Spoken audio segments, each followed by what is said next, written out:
Welcome to our 5 on 5. We're pleased to be joined by Francess Dixon from Adopt a Village in Guatemala. Francess, thank you for being here. So tell us, how are you involved with helping people in Guatemala?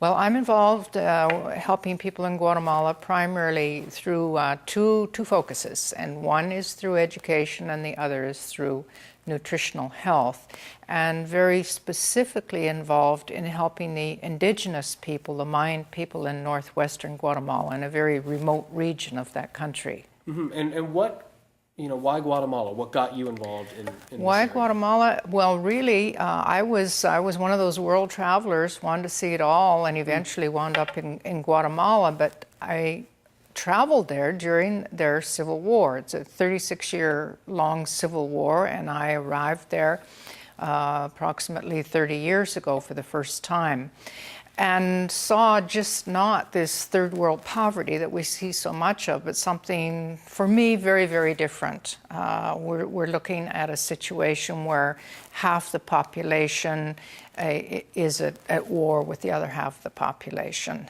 It was the rich against the poor type of concept there. And I was compelled by the Mayan people and their suffering, their stoicism, and their ability really to survive under impossible odds. Mm-hmm. And so how long have you been trying to help the people of Guatemala? It's going on 25 years now. Wow. Mm-hmm. Good Yes. for you. That's impressive. Okay, so how much time are you spending much time there? Are you doing all your work from here? How does that work? No. I spend approximately 6 months of the year, half my time in Guatemala. Wow. Yes. Good for you. So is this a local project, or are you part of a larger organization? I founded Adopt a Village in Guatemala almost 25 years ago. So it's a small, independent organization, and it is headquartered in Grants Pass at this point in time.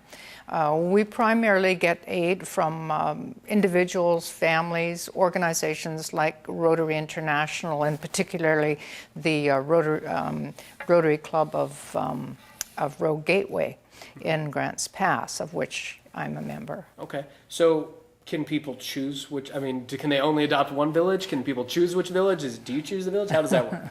No, we work in many, many villages, and we have a high school community, which is our major project, and from that hub, we move out into perhaps 10 to 12 different villages with various projects, the major project being in nutritional health and teaching the Mayan Indian people how to grow food so that they can give better nutrition to their children.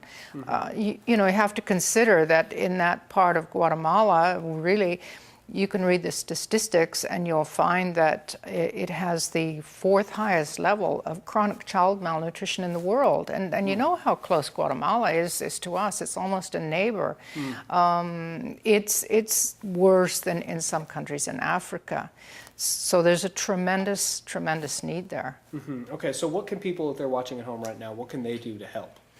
Well, they can volunteer. We have all sorts of volunteer activities, from fundraising to letter writing to making phone calls to joining in on our various events. For instance, we have an event coming up in Cave Junction with the Interact Club, a karaoke fundraiser that's going to be a lot of fun. There you go, yeah. Yeah, right. And so we've got lots of opportunities for volunteering and obviously lots of opportunities to donate as well. Okay, and people can do that through adoptavillage.com, or they can give you, I assume you will call, 541-244-1085. That is correct. Francess, great to meet you. Thank you so Okay. much for what you're doing. Congratulations. All right. It's very nice.